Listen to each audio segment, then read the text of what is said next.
Sometimes I don't understand whether the president I have is the one I used to sit with when he was the vice president, deputy president. I don't understand whether the current president, Honorable William Samoei Ruto, is the one we used to sit in Karen and we discuss how the country should move forward, how the Uhuru administration has messed up the country. I do not believe it is the same William Samoei Ruto who I was sitting with when he was the deputy president. He has changed dramatically. He has become somebody else I don't even understand myself. I, in fact, don't believe I looked for votes for William Ruto.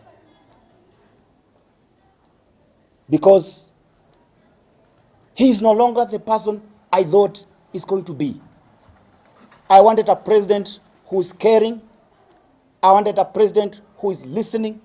I wanted a president who will put health workers and all workers in Kenya, all workers on the table, and ask them, what problem do you have as Kenyan workers?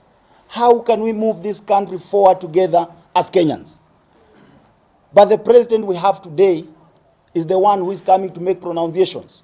I'm going to increase NHIF 2.7% for the employer and the employee.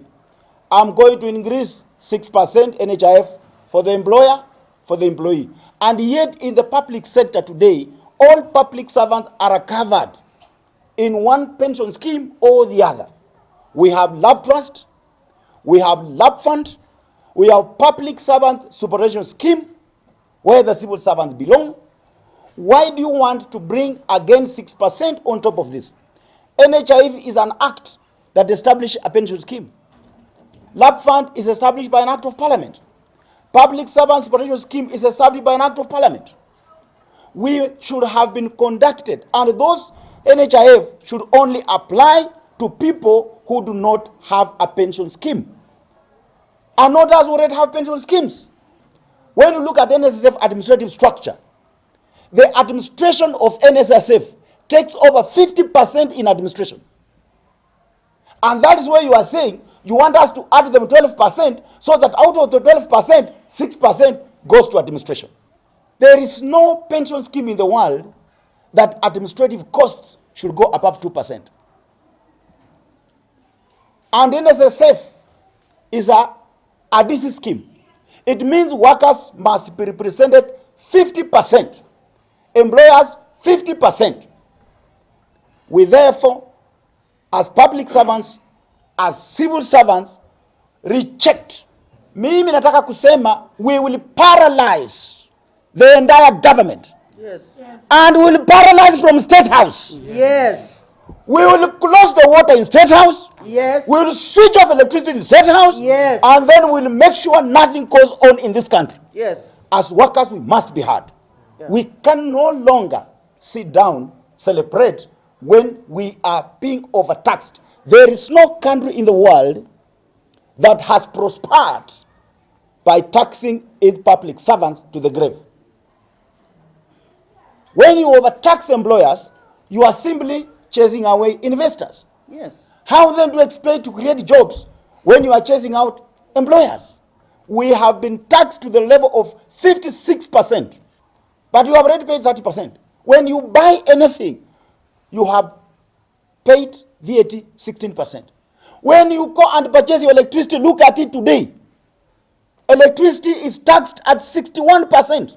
If the government has run out of ideas, the economic advisors are all Congrenians. They are not advising the president anymore. They have nothing to advise the president. If they only advise indeed, you can give the president this tax. Oh, you are not an economist. The responsibility that this government is giving us is now to defend what workers have. Yes. Yes.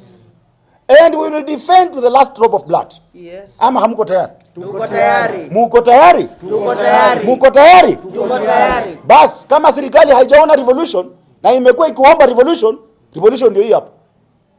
We'll bring it to their doorstep. Naambia wabunge, I'm telling you members of parliament, to not pass that bill, Financial Bill 2023. If you pass that bill, we will meet you on the ground. We will make sure you don't step in those constituencies. We will make life so difficult for you. Because Hata nyinyi wenyewe hamna pesa. You have been taxed already. Please, Parliament, the Senate, we are requesting you to not pass that draconian, archaic, I don't know even the language I can use. Do not pass that bill, Finance Bill 2023. Yes. We want a president who was you when you were the deputy. Because the one we have today is not you when you were the deputy. And I'm speaking without mincing my words. I'm a member of the National Executive Council of UDA. I'm the National Deputy Chair in charge of programs. That cannot stop me from doing my work.